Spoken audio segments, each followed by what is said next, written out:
यीशु प्रभु है। यीशु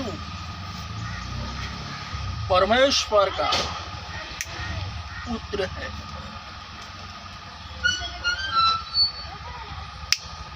यीशु प्रभु है। यीशु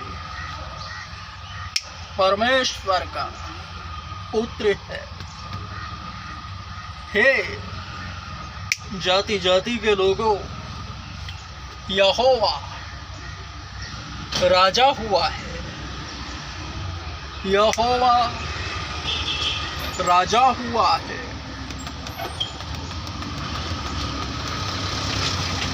परमेश्वर का परामर्शदाता भला कौन हो सकता है? इब्लिस जो शैतान कहलाता है, जो स्वर्ग में आराधक था, स्वर्गदूत,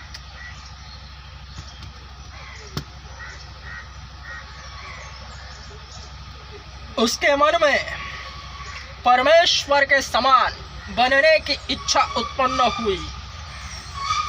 वह ऐसा सोचता था कि परमेश्वर ने जो कुछ भी बनाया है, अगर उसकी जगह मैं होता तो उससे अच्छा बनाता। परमेश्वर को तो कुछ आता ही नहीं।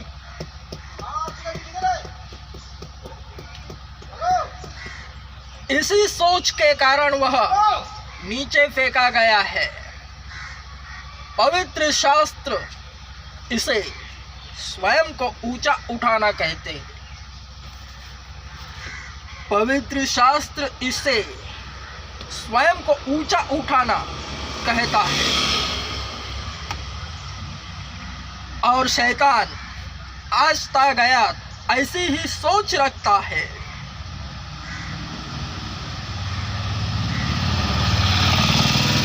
और बहुतों का विकेट इसी कारणवश गिराता है।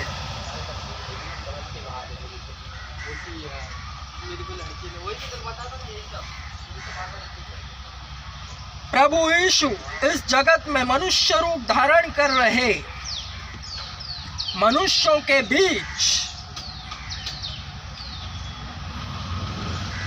रहकर मनुष्य के पुत्र कहलाए।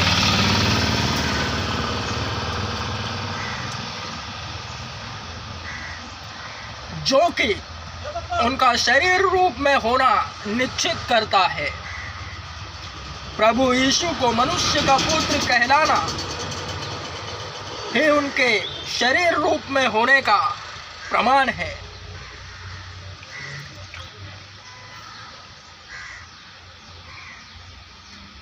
और उन्हें परमेश्वर का पुत्र कहना वे आत्मा है, इसे दर्शाता है।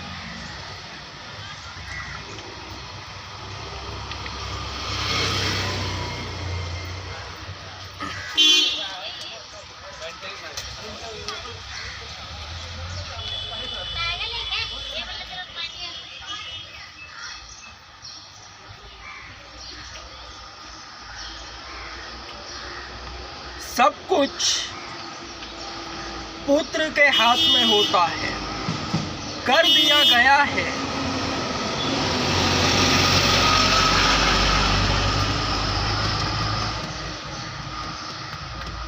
जिसे भी परमेश्वर खड़ा करता है, सब कुछ उसके हत्थे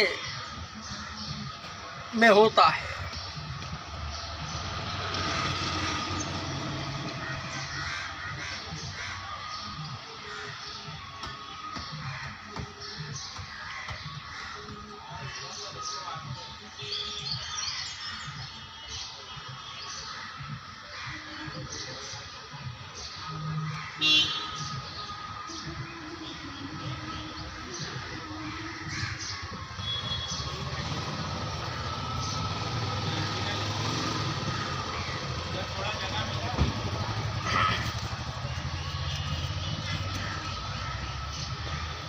तुम सुन चुके हो कि कहाँ गया था तू अपने पड़ोसी से प्रेम करना और शत्रु से बैर। परंतु मैं तुमसे कहता हूँ, अपने शत्रुओं से प्रेम करो और जो तुम्हें सताते हैं उनके लिए प्रार्थना करो, जिससे कि तुम अपने स्वर्गीय पिता की संतान बन सको, क्योंकि वह अपना सूर्य भलों और बुरों दोनों पर उदय करता है और धर्मियों तथा अधर्मियों दोनों पर मेह बरसाता है। क्योंकि यदि तुम उनसे प्रेम रखते हो जो तुमसे प्रेम रखते हैं, तो तुम्हें क्या प्रतिफल मिलेगा? क्या महसूल लेने वाले भी ऐसा नहीं करते? यदि तुम केवल अपने भाइयों को ही नमस्कार करते हो तो कौन सा बड़ा कार्य करते हो? क्या गैर यहूदी भी ऐसा ही नहीं करते? अतः तुम सिद्ध बनो जैसा कि तुम्हारा स्वर्गीय पिता सिद्ध है। परमेश्वर सबों पर एक जैसी मेह बरसाता है।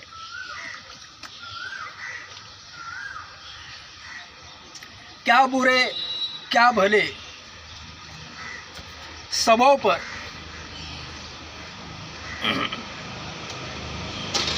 परमेश्वर की सोच का पुनरावलोकन उसके पुत्र पर विश्वास एवं प्रेम में दिखाई देता है। परमेश्वर का पुत्र प्रभु यीशु सबों के लिए है। सबों को उसका सुसमाचार मिलता ही मिलता है।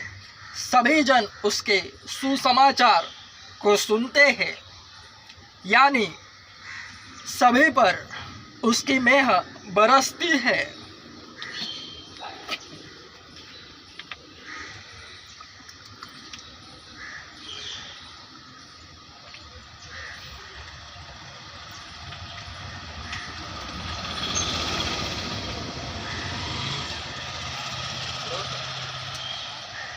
तो फिर जगह जगह कलीसियाएं स्थापित होने का कारण क्या है? एक ही अगुवा काफी था, जो प्रभु यीशु है, वरन उसके कार्य करने वाले, उस पर विश्वास लाने वाले डालियां है। मुख्य पेड़ प्रभु यीशु है। याद रहे, परमेश्वर एवं परमेश्वर का पुत्र सबों के लिए है, वरन अगुवा क्वचित लोगों के लिए है।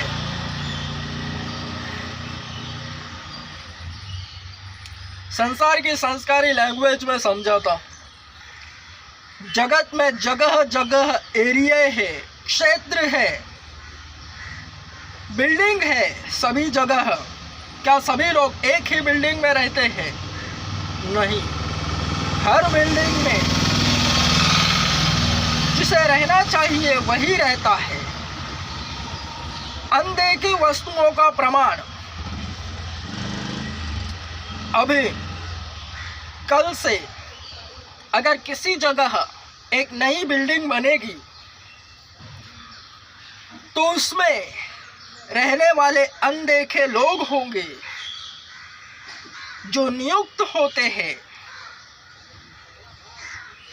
ठीक उसी तरह चर्च का है।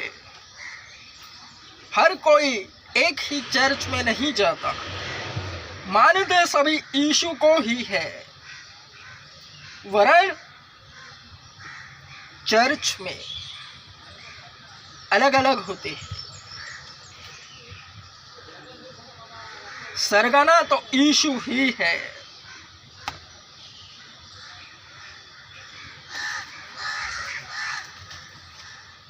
मैं तुमसे सच सच कहता हूं, अगुवा केवल उन्हीं लोगों पर काम करता है जितने लोग परमेश्वर की ओर से उसे मिलते हैं।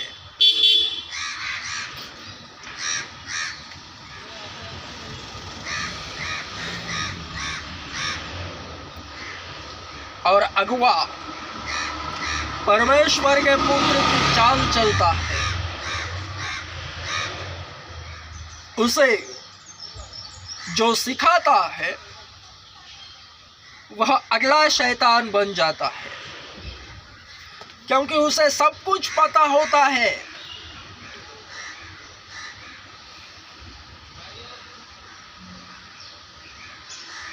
उसका एक लेवल होता है। परमेश्वर का एक लेवल है, वो बड़ा है, उसके सामने शैतान भी खड़ा नहीं हो सकता, तो मनुष्य क्या है।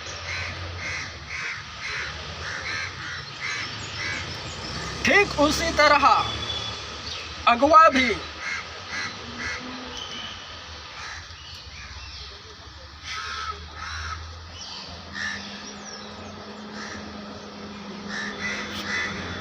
परमेश्वर के पुत्र की चाल चलता है, यानी वह आप ही छोटों में से छोटा गिना जाता है। जिस तरह परमेश्वर का पुत्र अपने आप को शून्य बनाया और सबसे महान बन बैठा है, धन्य वही है जो अपने आप को शून्य बनाता है। जिस तरह प्रभु यीशु स्वर्ग के मालिक इंसान बने, इंसानों के बीच सबसे शून्य दिखे,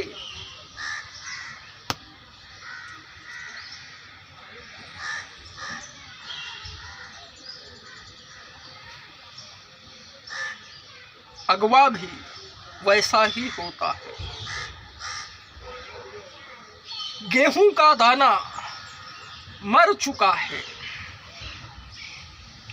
शरीर आत्मा में जा चुका है, अब केवल आत्मा ही आत्मा दिखाई दे रहा है।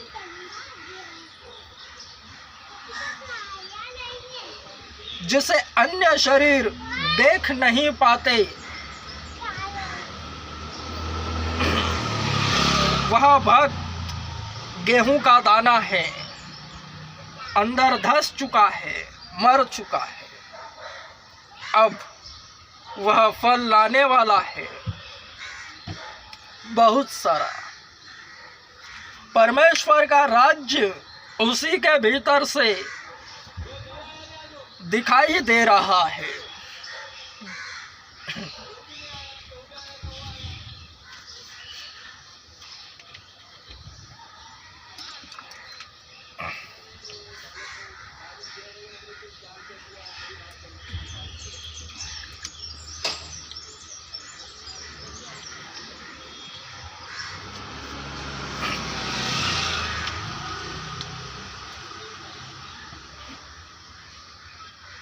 दुनिया का सबसे बड़ा चर्च मैं खुद हूँ। हे जाति जाति के लोगों, हे दुनिया के लोगों, मेरे पास आओ। क्योंकि यार साला पूरा कीचड़ लगा है पूरा गाड़ी पे सब हर जगह। हे बीमारों, मेरे पास आओ। हे कर्ज में डूबे हुए लोगों, हे परेशानियों से घिरे हुए लोगों, जितने मुझे सुन समझ और देख रहे हैं, सभी के सभी मेरे पास आओ।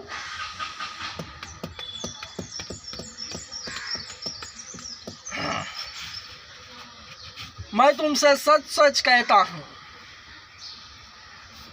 कितनी भी बड़ी बीमारी रहे जिसका नाम मैं नहीं जानता, केवल उसका जिक्र करो, उसके लिए प्रार्थना करूंगा यीशु के नाम से, और वह बीमारी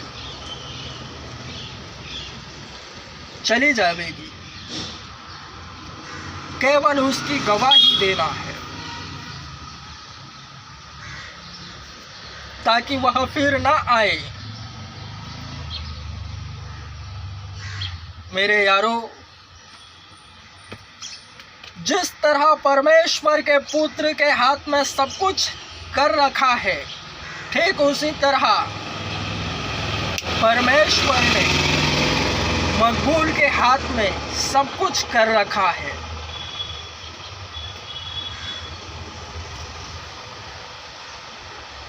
जो भी मकबूल को सिखाने का प्रयत्न भी करेगा, वह अगला शैतान बन जाएगा।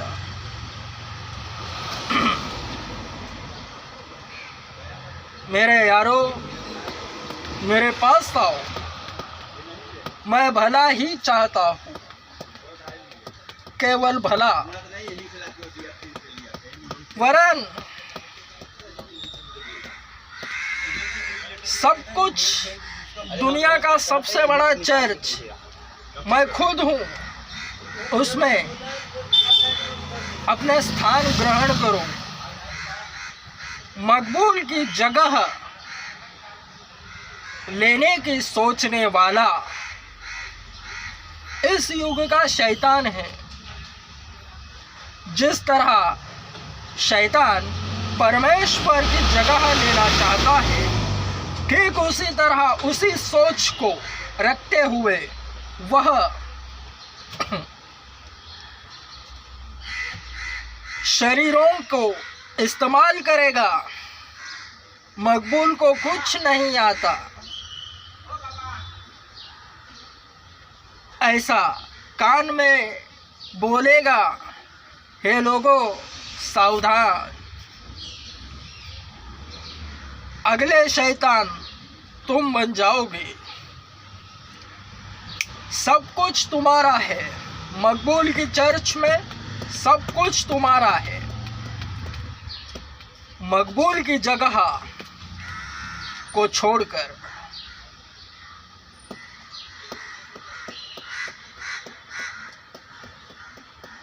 गिराए जाओगे शैतान की तरह।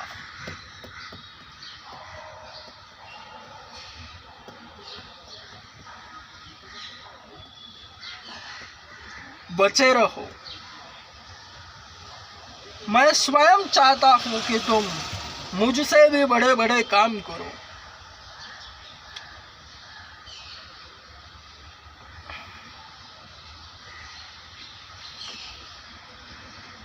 अध्यात्म कौन आत्मा में है,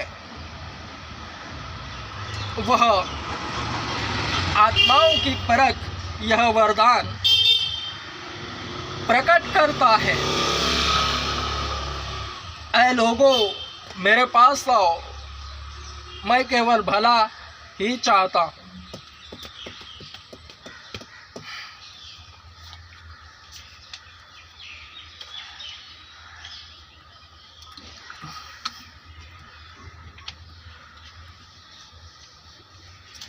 मैं फिर से कहता हूँ, शैतान तुम्हारा विकेट इसी बात से गिराएगा कि मकबूल को कुछ नहीं आता।